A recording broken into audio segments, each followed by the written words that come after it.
हरियाणा के भिवानी में 19 साल की टीचर मनीषा की रहस्यमयी मौत ने पूरे देश को हिलाकर रख दिया था। 13 अगस्त को खेतों में मिला उसका शव, गले पर कट के निशान और शरीर पर चोटें। ये सब एक सनसनीखेज थ्रिलर की तरह सामने आ रहा था। लेकिन कहानी में नया मोड़ तब आया जब इस कहानी में गैंगस्टर्स घुस गए। अब एक के बाद एक गैंगस्टर्स की तरफ से इस मामले पर टिप्पणी की जा रही है। ताजा मामले में कुछ गैंगस्टर्स ने सोशल मीडिया पर 51 लाख रुपए के इनाम की घोषणा की है और लॉरेंस बिश्नोई गैंग ने भी इंसाफ की धमकी दे डाली है।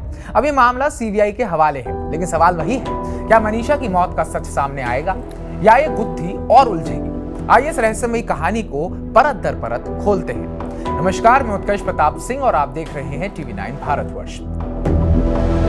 1 अगस्त 2025 को मनीषा, जो सिंघनी गांव के एक प्राइवेट स्कूल में पढ़ाती थी, नर्सिंग कॉलेज में दाखिले की जानकारी लेने घर से निकली थी, लेकिन वो घर नहीं लौटी। उसका फोन बंद हो गया और परिवार की तलाश बेकार रही। 2 दिन बाद 13 अगस्त को उसका शव सिंघनी के पास एक खेत में मिला। गले पर गहरे कट के निशान, शरीर पर चोटें और कई अंग गायब। यह दृश्य देखकर हर कोई सन्न रह गया।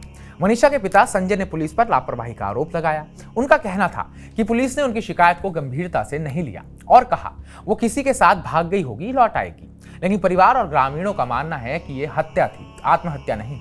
मामले ने तूल पकड़ा जब गैंगस्टर सुनील सरधानिया और दीपक नांदल ने सोशल मीडिया पर एक पोस्ट डाली। उन्होंने लिखा, राम राम सभी छत्तीस बिरादरी को। मनीषा बहन के केस में सभी इंसाफ मांग रहे हैं, लेकिन प्रशासन कुछ कर नहीं रहा है। शायद किसी का दबाव है। हम 51 लाख रुपए के इनाम की घोषणा करते हैं। जो भी आरोपी की जानकारी देगा उसकी पहचान गुप्त रखी जाएगी।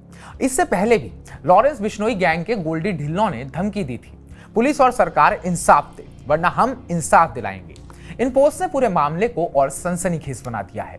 लेकिन सवाल यह है, क्या गैंगस्टर सचमुच इंसाफ चाहते हैं या ये उनकी अपनी साख बढ़ाने की सिर्फ एक चाल है? मनीषा के शव का पहला पोस्टमार्टम भिवानी में हुआ, दूसरा रोहतक के PGIMS में और तीसरा दिल्ली के एम्स में। भिवानी और रोहतक की रिपोर्ट्स में जहर की मौजूदगी की बात कही गई, लेकिन परिवार ने इस पर सवाल उठाए। उनका कहना था कि गले पर कट के निशान और चोटें हत्या की ओर इशारा करती हैं। एम्स की तीसरी पोस्टमार्टम रिपोर्ट में भी जहर की पुष्टि हुई, लेकिन हत्या या आत्महत्या का जवाब साफ नहीं मिला। पुलिस ने एक सुसाइड नोट की बात कही जो मनीषा के बैग में मिला और दावा किया कि उसने खुद कीटनाशक खरीदा था, लेकिन परिवार और ग्रामीण इस थ्योरी को मानने को तैयार ही नहीं है। लॉरेंस बिश्नोई गैंग, जो पहले कई हाई प्रोफाइल मामलों में सुर्खियों में रहा है, उसने भी इस केस में अपनी मौजूदगी दर्ज करा डाली। गोल्डी ढिल्लों, जो कनाडा से ऑपरेट करता है, उसने सोशल मीडिया पर धमकी दे डाली कि अगर पुलिस नाकाम रही तो उनका गैंग हत्यारों को सजा देगा। मनीषा की मौत ने भिवानी में भारी आक्रोश पैदा किया। ग्रामीणों ने सड़कें जाम करी, बाजार बंद कराए और पुलिस के खिलाफ नारेबाजी की। कांग्रेस, INLD और आप ने बीजेपी सरकार पर कानून व्यवस्था में नाकामी का आरोप लगाया।